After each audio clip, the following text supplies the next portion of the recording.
Coulter's oak desk like a rattlesnake coiled to strike.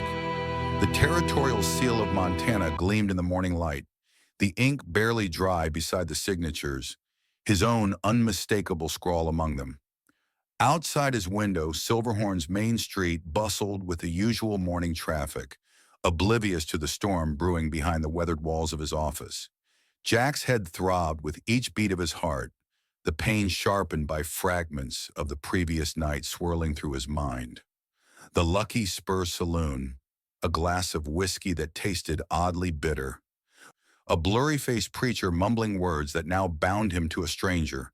He reached for his Colt Peacemaker, the same .45 caliber sidearm that had seen him through 15 years as a Texas Ranger and 5 more as the most respected rancher in the county. The familiar weight of the weapon had always brought him comfort. He drew the gun with practiced efficiency, his calloused thumb flipping open the loading gate as he rotated the cylinder. 5 brass cartridges gleamed in the morning light. One chamber empty. When had he fired his weapon? And at what? The ceremony was brief but legally binding. Jack's head snapped up at the deep, measured voice. Standing in the doorway was the tallest woman he had ever seen. Nearly 6.5 feet of lean muscle and controlled poise. Her practical riding clothes, dark skirt, white blouse, and worn leather vest, had seen hard miles. A jagged scar ran from her left temple down to her jawline, a stark white lightning strike against sun-darkened skin. "Who the hell are you?" Jack demanded, though the sinking feeling in his gut already knew the answer. Victoria Reed, or rather Victoria Coulter now. She stepped into the room with the deliberate grace of a mountain lion, her boots making almost no sound on the wooden floor. "Your wife, according to that paper you're holding." Jack's finger tightened imperceptibly on the trigger of his Colt. 15 years tracking the most dangerous outlaws across the Texas frontier had taught him to recognize trouble at 100 paces. This woman was trouble of a kind he'd never encountered. "I don't recall proposing, much less standing before a preacher," Jack said, keeping his voice level and controlled, the same tone he'd used to talk down armed men during his ranger days. Victoria's lips curved into what might have passed for a smile on another face. "The whiskey at the Lucky Spur has always been surprisingly potent, especially when supplemented with certain herbs." Jack's gun was up and aimed at her chest before he'd even made the conscious decision to draw. "You drugged me." It wasn't a question. "Put that away before you do something you'll regret, Mr. Coulter." Jack's eyes narrowed. "The only thing I regret is whatever chain of events led me into this farce of a marriage." Victoria didn't flinch at the barrel pointed at her heart. Instead, her hand moved with blinding speed, a blur even to Jack's trained eye. One moment his gun was trained on her, the next it was spinning through the air. Victoria caught it with her other hand, ejected the remaining bullets with practiced efficiency, and tossed the empty weapon back to him. Jack caught the Colt reflexively, shock replacing anger. She disarmed him using a technique he'd only seen once before, during the war between the states from a Union cavalry officer trained in European military academies. "Where did you learn that?" he asked, his voice barely above a whisper. Victoria rolled up her sleeve, revealing a small tattoo on her forearm, crossed sabers beneath a 5-pointed star. Jack recognized it instantly. Union Army intelligence, the shadowy group that had infiltrated Confederate lines and gathered intelligence for the North, the same group that had cost his older brother's life at Shiloh. "The war taught us both useful skills, Mr. Coulter," she said quietly, "though I imagine yours were earned fighting for the stars and bars." Jack's jaw tightened. 4th Texas Infantry under Hood until '63, then the Rangers after Gettysburg. Before Victoria could respond, Sheriff Miller pushed through the door, his weathered face creased with concern. His gray mustache twitched as he took in the scene before him. "Damnation, Coulter. Half the town's talking about your midnight wedding. What in tarnation?" He stopped short, his hand instinctively moving toward his own sidearm. "She drugged me, Miller," Jack said, sliding his empty gun back into its hand-tooled leather holster. "Forced me into this marriage against my will. That's a crime." Sheriff Miller looked between them, confusion etched across his face. "Well now, that's a serious accusation, Jack. But the marriage is legal far as I can tell. Witnessed by 3 respectable citizens and performed by Reverend Carson. Reverend Carson was barely conscious, but conscious enough for it to be binding." Miller shrugged apologetically. "Take it up with the territorial judge next month when he comes through." Jack turned to the window, gazing out at the town he'd called home for 5 years. Silverhorn had grown rapidly since the railroad came through. New bank building gleaming white in the sun, general store expanding its inventory monthly, and the Lucky Spur saloon where he'd apparently been drugged into matrimony. "Why?"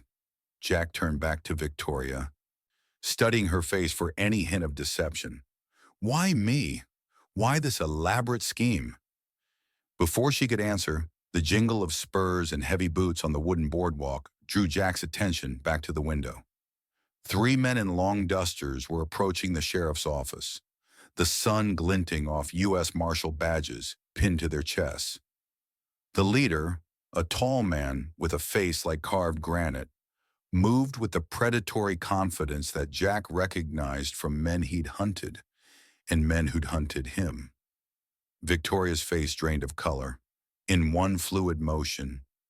She drew a derringer from somewhere within her skirts and shot out the oil lamp hanging near the door. Glass shattered, kerosene sprayed, and flames erupted along the wall. "Back door, now!" Victoria grabbed Jack's arm with surprising strength, pulling him toward the rear exit as Sheriff Miller shouted and battled the spreading flames. "What the hell?" Jack began, but Victoria's grip tightened painfully. "Those aren't real marshals," she hissed, pulling him through the door and into the alley behind. "They're killers. Walsh, Brody, and Keller.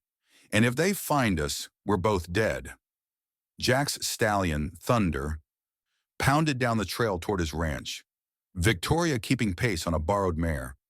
The powerful black Tennessee Walker had carried Jack through countless pursuits during his ranger days, and even at 12 years old, the horse showed no signs of slowing. Victoria's riding form was flawless, another skill that didn't align with any ordinary woman's upbringing. They'd been riding hard for 20 minutes, putting distance between themselves and Silverhorn. "Start talking," Jack called over the drumming hooves, "or I'll turn around and take my chances with those marshals." Victoria guided her horse closer. "3 months ago, I was hired by the Pinkerton Detective Agency to investigate cattle rustling operations across territorial lines.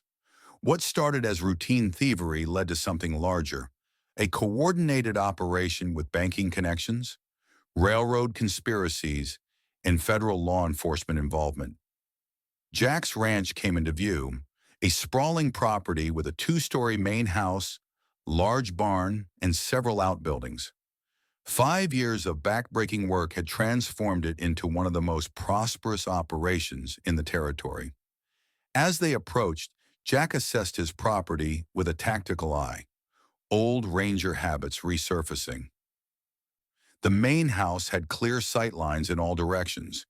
He designed it that way after losing too many friends to ambushes, with reinforced walls that could stop a Winchester round, a hidden cellar accessible through a trap door in the kitchen, and caches of weapons and ammunition strategically placed throughout.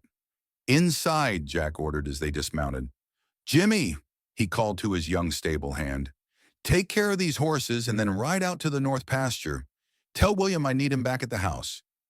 Inside the main house, Jack moved with purpose, checking windows, locking doors, and retrieving a Winchester .73 repeating rifle from a cabinet near the entrance.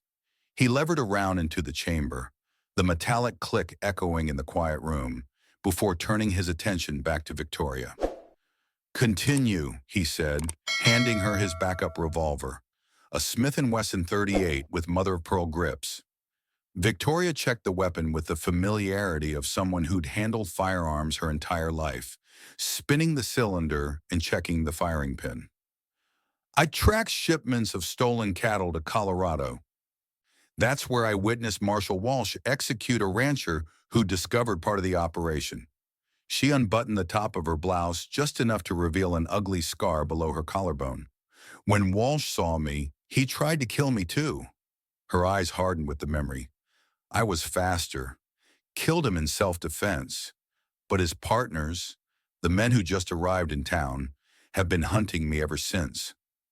Jack moved to the window, scanning the horizon for riders. And marrying me? How does that fit into your plan? Jack's voice was hard, but his mind was racing, connecting pieces of a puzzle he hadn't known existed. Your reputation, Mr. Coulter, former Texas Ranger with an impeccable record for honesty, respected rancher, a man whose word is beyond question in 3 territories.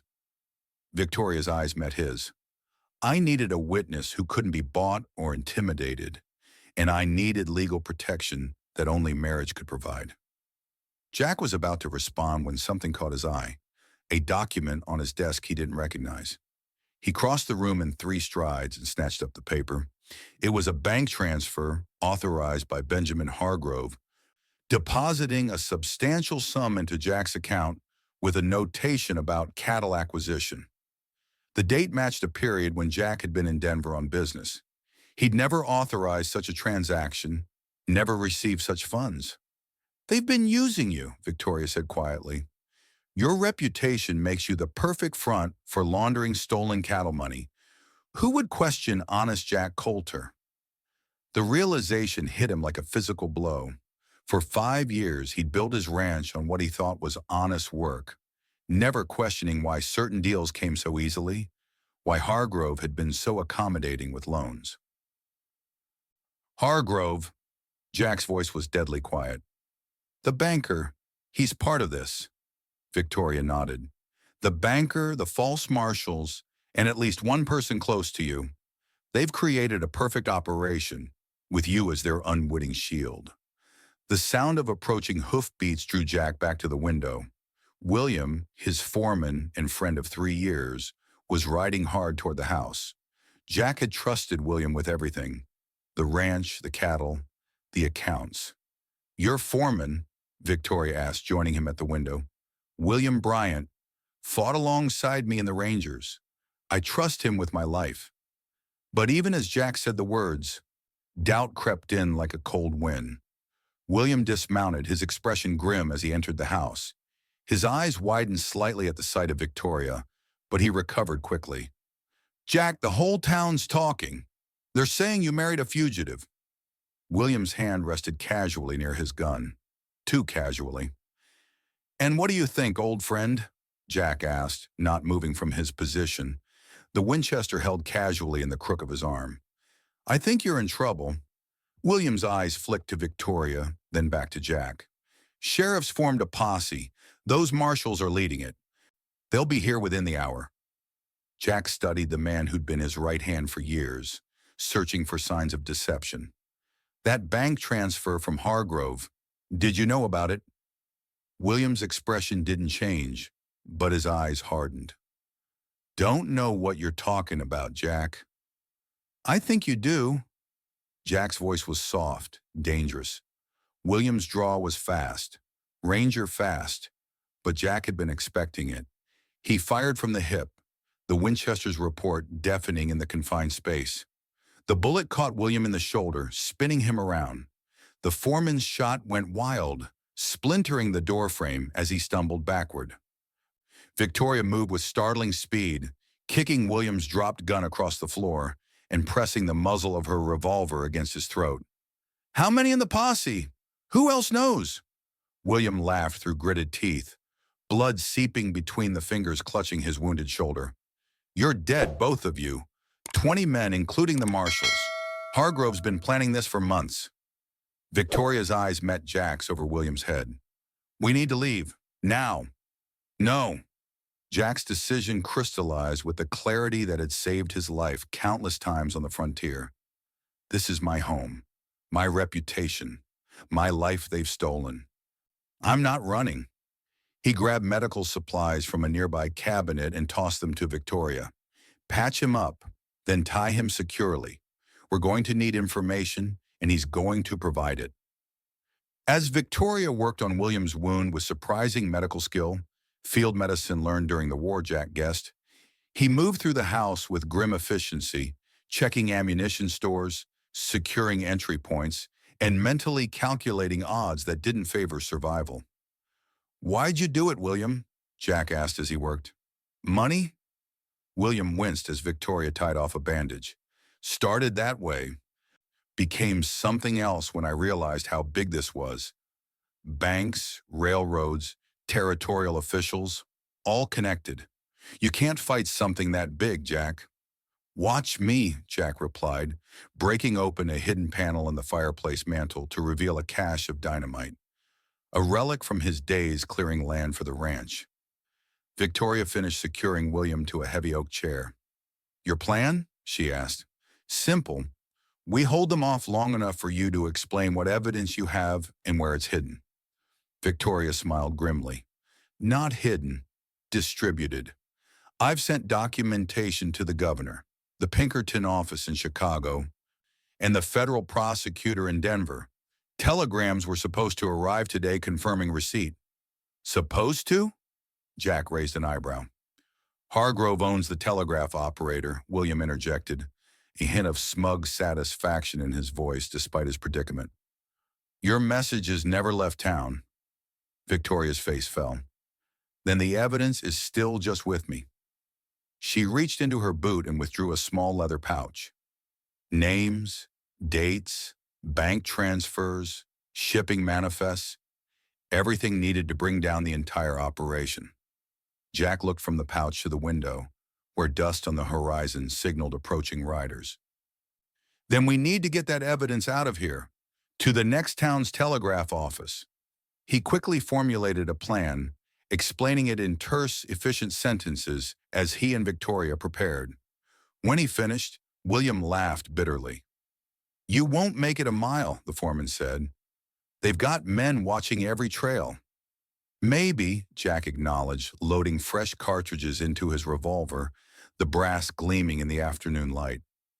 "Or maybe they've forgotten what it means to hunt a Texas Ranger." Dusk painted the Montana sky in shades of fire as the posse surrounded the Coulter Ranch. Jack watched from an upstairs window as Hargrove, the three false marshals, and about 15 townsmen positioned themselves around his property. "Marshal Keller," Hargrove's voice carried clearly in the evening air. "We've got them cornered. How do you want to proceed?" The tallest of the three marshals stepped forward. "Coulter, we know you're in there. Send out the Reed woman, and you might live through the night." Jack caught Victoria's eye and nodded. It was time. While the posse's attention focused on the main house, they would execute their desperate plan. Victoria struck a match and lit the fuse Jack had prepared. They slipped down the back stairs as smoke began to billow from the chimney, more than would be expected from a normal fire. Jack had rigged bellows to the fireplace, pumping smoke out as a distraction. "They're burning evidence," someone shouted from outside. As expected, the announcement drew gunfire. Bullets splintered window frames and thudded into the reinforced walls as Jack and Victoria reached the cellar. The hidden trapdoor in the kitchen floor led to a tunnel Jack had dug during his first year on the property, a precaution from his ranger days that now seemed prophetic. The narrow passage emerged in the thick trees behind the barn, obscured by brush and darkness. They moved silently to where Jack had hidden fresh horses earlier. "When the first dynamite charge blows, we ride," Jack whispered, "hard and fast for the ridge trail. It's barely wide enough for a horse, but it's our best chance." Victoria checked her revolver one last time. "And if we make it?" "Willow Creek is 15 miles east. They have a telegraph office. We get your evidence through to the governor, then circle back to deal with Hargrove and his marshals." The explosion, when it came, rocked the night. Jack had placed the first dynamite charge in the barn, away from the house where William remained bound but safe from the blast. The diversion worked perfectly, Shouts of alarm and confusion erupted as men ran toward the burning structure. Jack and Victoria mounted in one fluid motion and spurred their horses into the darkness, away from the chaos. The ridge trail lay a quarter-mile ahead, a treacherous path along a rocky escarpment that only locals knew existed. They'd covered half the distance when the first shots came from behind them. Jack twisted in his saddle, returning fire with his Winchester. The range was extreme for a pistol, but the rifle found its mark. One pursuer tumbled from his saddle with a cry that was swallowed by the night. "Two riders still on our tail," Victoria called, her voice steady despite their desperate flight. "Walsh and Brody," Jack confirmed, recognizing their silhouettes against the starlit sky. "Keller must have stayed behind with Hargrove." The ridge trail appeared before them, a narrow path hugging the side of a steep incline. In daylight, it was dangerous. In darkness, it was suicide. They had no choice. "Single file," Jack ordered. "I'll lead." Thunder knew the trail, picking his way carefully along the treacherous path. Victoria followed close behind as they navigated the narrow ledge, loose stones skittering away beneath their horses' hooves to fall into the darkness below. Behind them, Walsh and Brody had no choice but to follow or lose their quarry. Jack heard one of them curse as they reached the narrowest section, where the path squeezed between a sheer rock face and a 100-foot drop. Jack reached back and squeezed Victoria's hand once, the signal they'd agreed upon. As their pursuers rounded the bend, Jack and Victoria threw themselves from their saddles, landing hard on the path as their horses continued forward. Walsh and Brody appeared, silhouetted against the night sky. They never saw Jack and Victoria pressed against the rock face. Jack's first shot knocked Brody from his saddle with a scream that faded as he plummeted into the ravine. Walsh fired blindly, bullets ricocheting off stone. Victoria's answering shot caught Walsh in the arm. The marshal lost his grip on the reins, and his panicked horse reared, sending both rider and mount over the edge into darkness.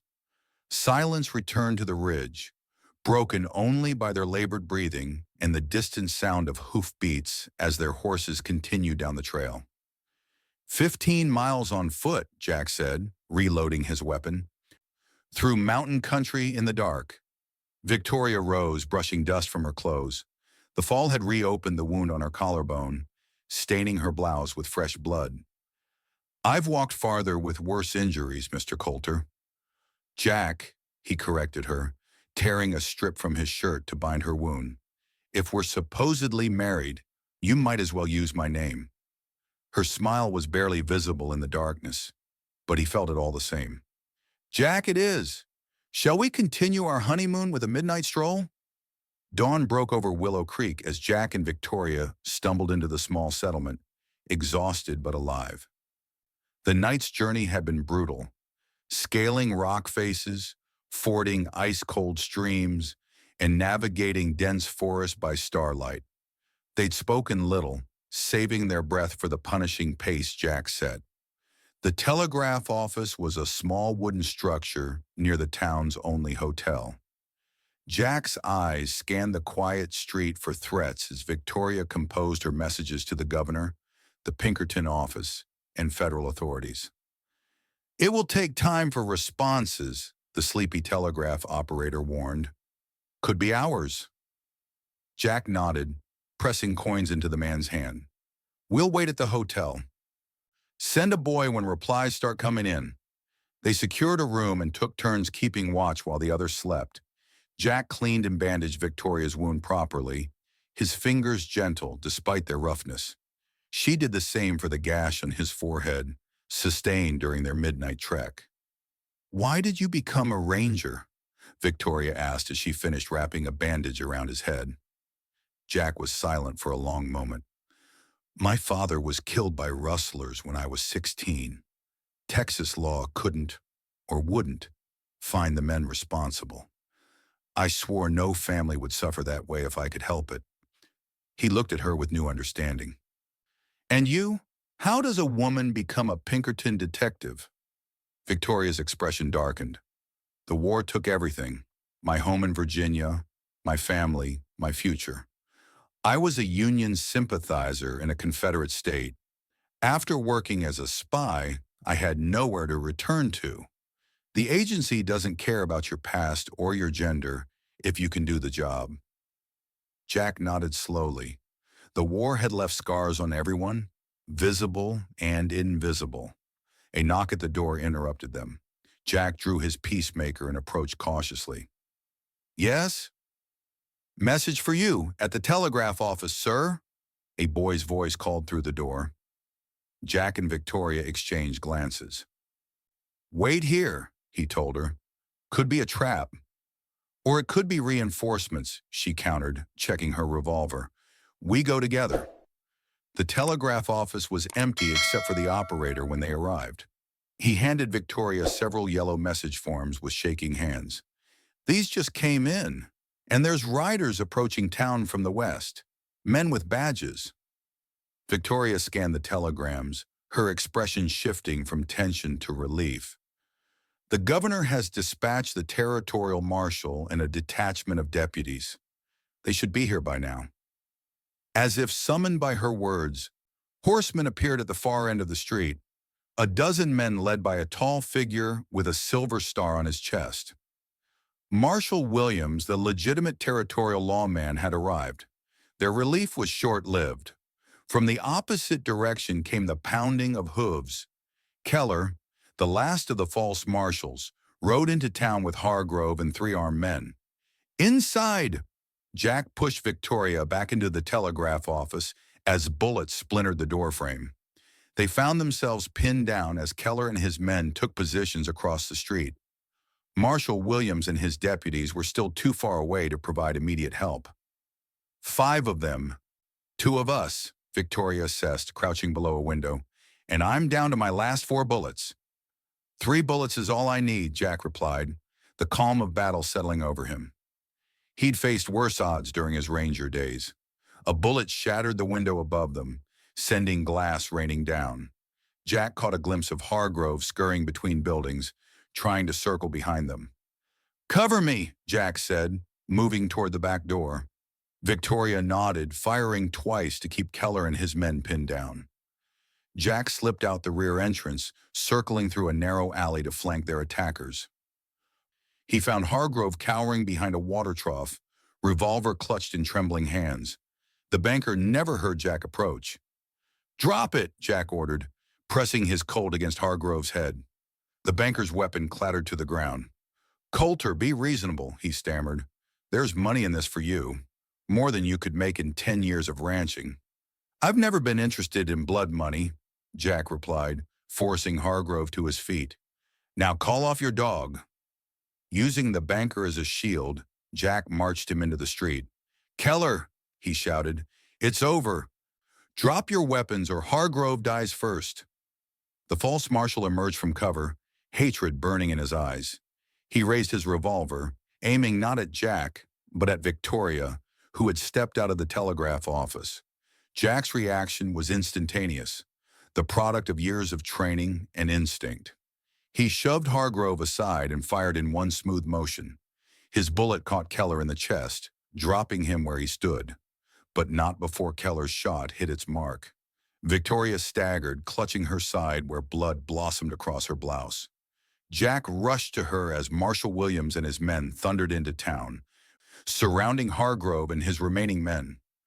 Victoria collapsed into Jack's arms, her breathing ragged. Hold on, he urged, applying pressure to her wound. Just hold on. Her eyes, clear despite the pain, found his. Did we win? She whispered.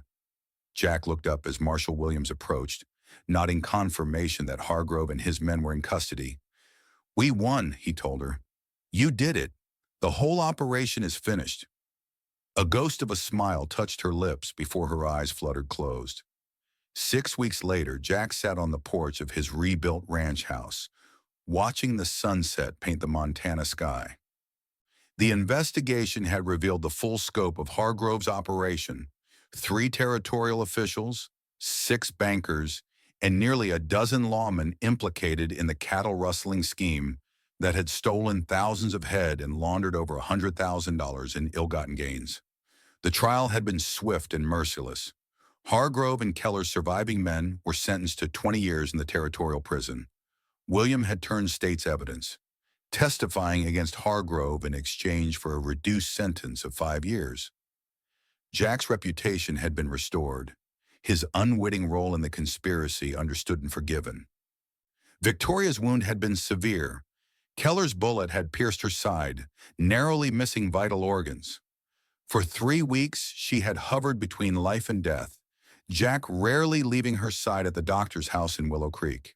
Her recovery had been slow but steady, her iron will refusing to surrender to death. The sound of approaching hoofbeats drew Jack's attention.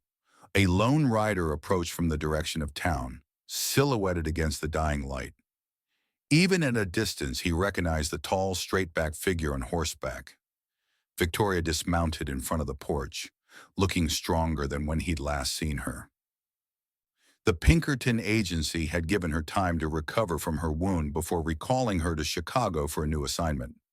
"I thought you'd be halfway to Illinois by now," Jack said, rising to greet her. "I was offered a position as head of a new special investigations unit," she replied. "My own team, my own cases." Jack nodded, unsurprised.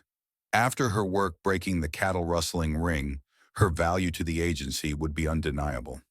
"Congratulations," he said. "You've earned it." Victoria hesitated, then reached into her pocket and withdrew a folded document. She handed it to Jack without a word.